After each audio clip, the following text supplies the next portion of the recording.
2019 free agency gave us some beastly tandems, so tonight you'll find out who the most elite 1-2 punch is in the league. Big threes are a thing of the past after Durant's Warriors departure. Talent is spread out better than it's been this entire decade. It was tough to cut it to only 10, but stay tuned for the top NBA duos entering the 2020 season. Quick shout out to Jeff, who goes off the board and says G League MVP Raptors prospect Chris Boucher, who's a big man who can shoot threes, slash, and defend, similarly to Pascal Siakam. Appreciate the original take. Compete for yearly awards and Community Speaks by leaving your take on tonight's question for next video shoutout. The 10th best duo was Mike Conley and Donovan Mitchell. Utah turns Grayson Allen, Kyle Korver, Jay Crowder, and protected future picks to create one of the best backcourts in the NBA. Mike Conley's shot creating and long-range shooting significantly relieves pressure from Donovan Mitchell. His scoring in pick and rolls and his repertoire of floaters is about to open up everything for Utah. It helps that both Mitchell and Conley were both top 10 at their position in player efficiency rating last season. Conley 6th behind Walker and Lillard. D. Mitch 8th at shooting guard behind Jeremy Lamb. Wow, bro. Conley's defensive instincts make him an elite Jazz signing. He rotates like a center to make unpredictable blocks. He's consistently reading out passes before they happen, so less responsibility on defense for a developing explosive scorer in Mitchell. There's no doubt this combo is capable of shutting down opposing guards, and with Gobert's rim protection, this could be a scary Utah defense. They're definitely built for the playoffs. Number 9, Ben Simmons and Joel Embiid. Just a little more dominant offensively than our last duo is this 1-2 punch. Ben's lack of a jumper became a problem against a smart Toronto defense. But first, you can't forget his improvement in only his second year at just 23 and how valuable his playmaking and slashing is for a Sixer team that was a shot from the conference finals. He's an absolute locomotive attacking the basket at 6'10". After his big man, Joel Embiid, showed to be the most dominant center in basketball in the regular season, all playoffs he was drained.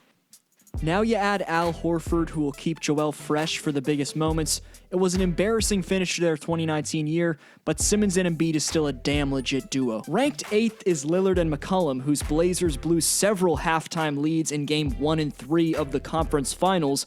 Before that series, and the Warriors' defense blitzed them both in pick and rolls and made the 13 other Blazers beat them, Dame and CJ carried Portland in big-time fashion. Both put up over 25 a game in round 2. Lillard made OKC rebuild by averaging 33 on 47% three-point shooting. This Blazers roster could fail to produce in the playoffs again. Having Nurkic back definitely helps, but without a doubt their success lives and dies off the at times mesmerizing unlimited range shooting and overall scoring ability of an all-time great backcourt in Lillard and McCollum. Number 7, Giannis Antetokounmpo and Chris Middleton. Why is this duo only at 7 when Milwaukee is most likely number 1 in the East again in 2020?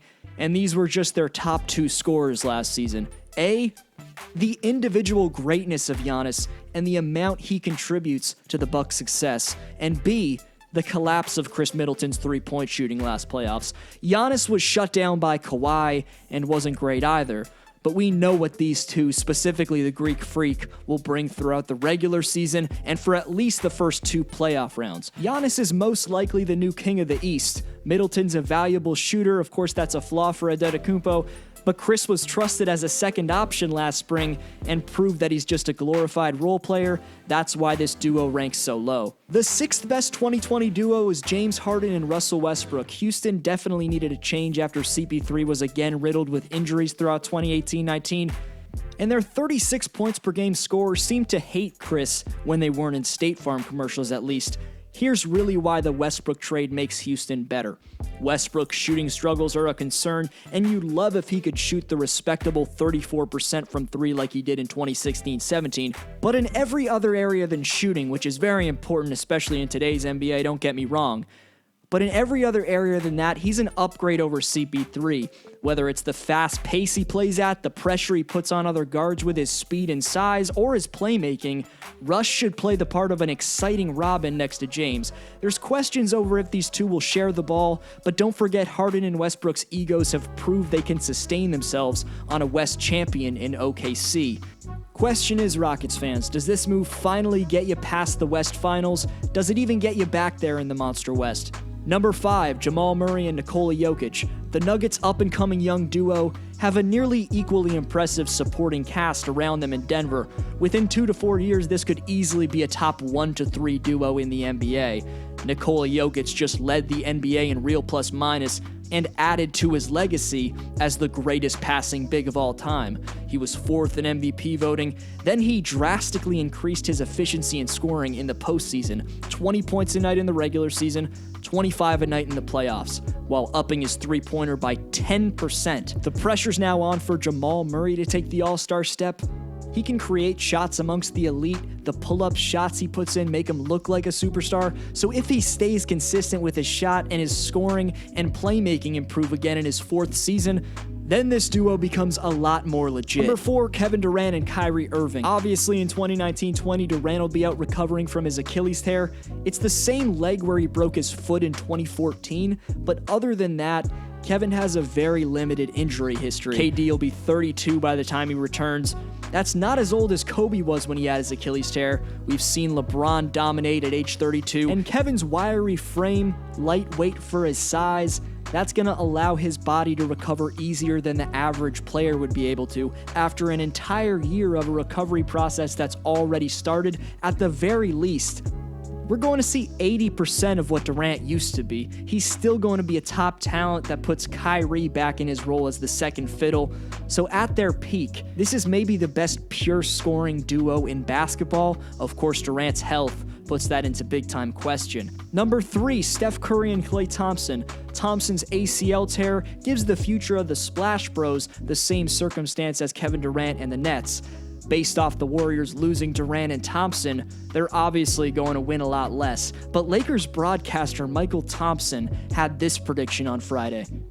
And by the way, I predict Steph's going to have about 500 threes this year without. That amount seems ridiculous at first, but then you realize the godly range and consistency of Curry, combined with the fact that he'll have to carry Golden State, and they've lost 2 of the best scorers of all time from their starting lineup. Steph has the all-time lead in a season with 402 threes made back in 2015-16. We'll see if he tops that or reaches the outlandish 503 prediction. Point is, nearly any all-star in the league next to Steph Curry, the greatest shooter of all time, whose long-range shooting and playmaking opens up so much space, completes a 1-2 punch that's at the very least number 3 on this list. Before the top 2, the honorable mentions. Most highly considered was the Kemba Walker and Jason Tatum combo in Boston. I think Tatum breaks out this season. He and Kemba could be looked back on as the biggest snub of this top 10. In no order, the rest of the considerations were Nikola Vucevic and Aaron Gordon, Kyle Lowry and Pascal Siakam, Bradley Beal and John Wall, LaMarcus Aldridge and DeMar DeRozan, Blake Griffin and Andre Drummond, and then the up-and-coming duos who could easily have their own video. There's Lauri Markkanen and Zach LaVine, Trae Young and John Collins, Kristaps Porzingis and Luka Doncic, Buddy Hield and De'Aaron Fox, Devin Booker and DeAndre Ayton, a ton of young and up-and-coming duos. Number 2, LeBron and Anthony Davis, which is an overwhelming task to stop in the pick and roll. LeBron hasn't shown any signs of slowing down offensively at 34. Davis is the most talented, well-rounded big man James has played with in his entire 16-year career. LA's gotten AD at the perfect time. He'll be 26 until March of next year.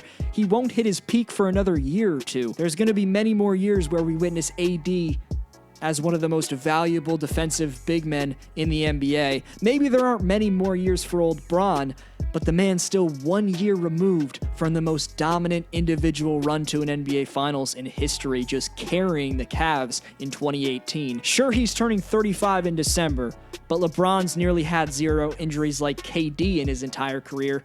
He's an absolute physical specimen like no other player we've ever seen. And now with the top shot blocker and low post option, there's a lot less on LeBron's shoulders. It was an extremely tough call not putting this duo at number 1 because of that. Having said that, number 1, Kawhi Leonard and Paul George. Passing up on a duo that could be one of the greatest defensive perimeter tandems ever at number 1 was something I just couldn't do.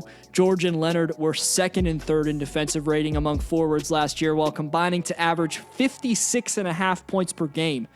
However, they're the clear top duo for years to come for one specific reason, which is perimeter defense. For Curry, Harden, Murray, LeBron, any top forward or guard you can name in the NBA, good luck scoring on either of these two, and a mix of both of them throughout the game. Kawhi's looking to give another franchise their first title. He, George, and an extremely deep, well-built Clipper team have a perfect opportunity to break the Clipper curse. PG-13 and the Claw have shown with their IQ and size they can take any score out of their rhythm. Now on the same team, this is a defense that has a chance to change the NBA. Shoutout question is, which duo is the most underrated from this list? Join the community by hitting subscribe if you're new and enjoyed. This was your boy D-Flow. Hope you had a great weekend. I'll see you next video.